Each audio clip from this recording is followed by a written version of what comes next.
Now for panel discussion on designing 21st century learning, I would like to call upon stage our panelists, Archit Bhatt, MD Tripada Education Trust, Dr. Subhash Desai, HOD Department of Computer Engineering, Sal Institute of Technology and Engineering Research, Alpesh Joshi, Atmiya University, Rajkot, Dr. Vinny Jauhari, Director, Microsoft in Education, Manan Choksi, MD, Udgam School, Ashwini Kumar from Microsoft, and our moderator, Rajneesh Dek, Group Editor, Cyber Media. Thank you.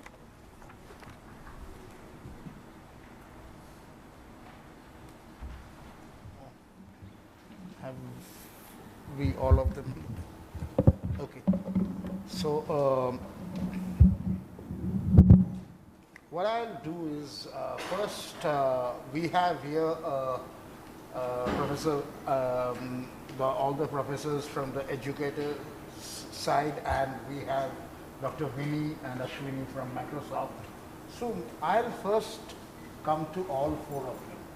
And since what we are looking at is 21st century learning, so I'll ask each of you to mention two most important technological power.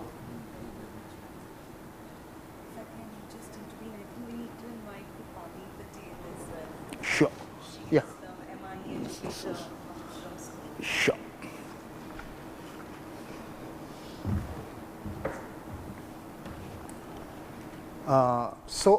What I was saying, even Krupali, so now two of you are in between the educators.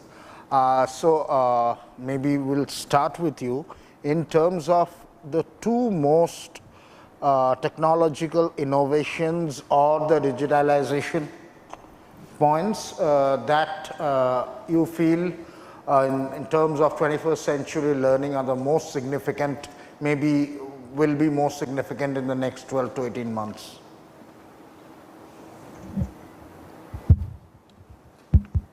Yeah, being an educator, what do I feel about using 21 CLT into the classroom is, we need to connect the students to the real world problem solving.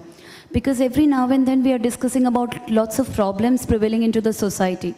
But as an educator, if I play a role to build up a system or a learning activity or a lesson plan, where I'm doing something to encourage the youth for problem solving and innovation, like if we just have to sow that seed of innovation into them, then I think after 10, 15 years, we do not have to just complain about the real world problems. So first of the point is use of ICT for real world problem solving. The second one is knowledge constructions. We should not teach students to have rote learning. They should be like working out on knowledge constructions on their own, because nowadays students are more pro at technology. They are more into using social media and all. So the activities, if they are given in order for knowledge construction as well as for real world problem solving. So, okay, if I may sum it up, one saying is very important is having innovation itself in the learning process and the knowledge construction part. I'll come to you, Manan, from the administration side. We have heard the two important points, having the innovation in the learning methodology itself and the knowledge construction. From the administration side, what are the barriers or the challenges that need to be overcome according to you so that these sort of innovations come into fore? What do you feel? So the beauty in education is diversity, but unfortunately in India we have too much of diversity. So we need a bit of standardization. What we are lacking at is the lack of, there is no standard practices across the country, and these practices are a hindrance in adopting technologies which are time tested. So that is one is, I would say, we need some kind of standards. The state board and central board and ICSE, and there are 30 boards in India. So we cannot use content which is, the topics are different. Another problem what we have seen is in implementation of cutting edge technology is the security aspect, because no matter what we do, parents are still skeptical about giving devices to their children for the, they have access to a lot of content which they should not be viewing, or viruses and everything. So security is still back of the mind. Of course, affordability can be managed, but security is difficult to manage. Okay, so if I may sum, one is the very critical thing in the standardization of education. So for any technology or innovation to happen, take place, there needs to be the standardization.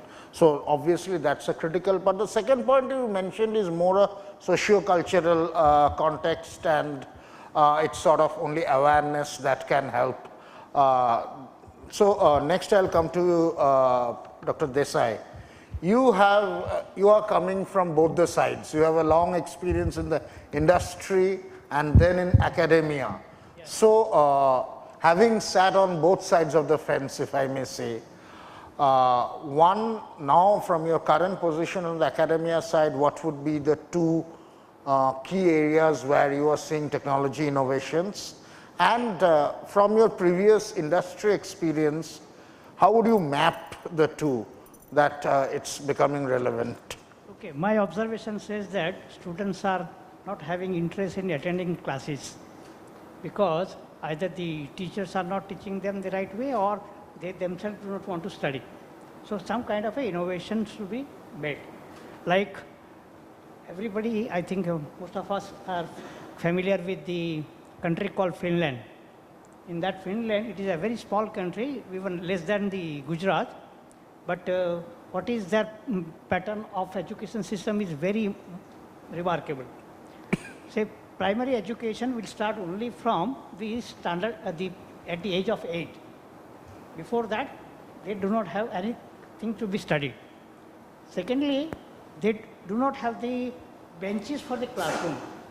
They will have the benches like this. And the same kind of environment and the atmosphere is there. The students will not go to the home, but they wanted to retain in the school or the colleges.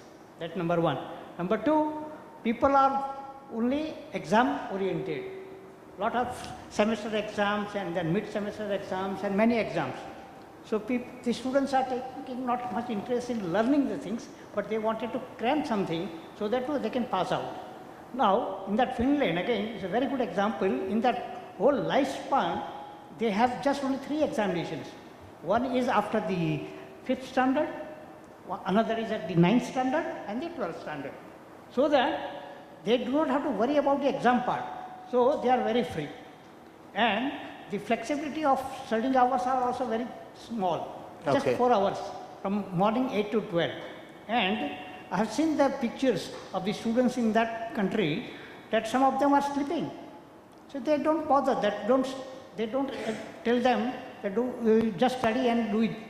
So forceful study, which we are trying to give them an emphasis, I think that should be changed. Okay.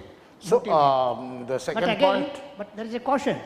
Finland is a very small country, they can afford it. I would have in a mentioned large country like India or in China, I don't think that is possible. Because I also visited China and I have seen that.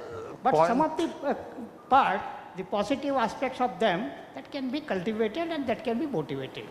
Yeah, I was coming to that point exactly. We heard both Professor Amit and Alpesh presentation that the context, the cultural context of India, that is also critical.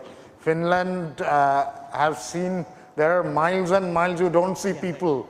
Go ahead, and it's not the same case, but yeah, obviously one important point you have talked about is the changing of this rote learning process. Exam, I would be skeptical. This complete, we have seen the experiment CBSE did, and it was not 100%. Again, that cultural context might step in. Come to this point. Now from the industry point of also, I wanted to say something about the new technologies, either from Microsoft side or from Oracle side or from any company side. Normally, anything new comes, the first what you will find, there is a resistance. And once that resistance is being populated more within the organizations, then it becomes reluctant. Now it is the job of the IT professionals or the product supplier to see that it becomes the acceptance. That is how I see that how the new products and new power of the technology that can go to the even organizations in the industry. That can happen.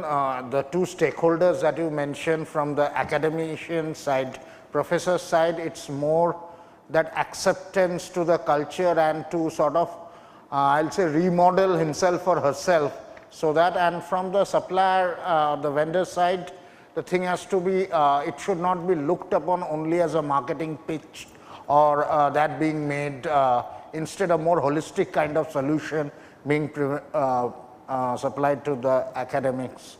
I'll come to Thank you. I'll come back on the, so Pish, the point is again, what are the two most critical need of the hour, if I may say, in terms of technology thing, maybe summing up from your presentation only, do you feel which should be done on a priority basis immediately, and both from the higher education side as well as from the K-12 side?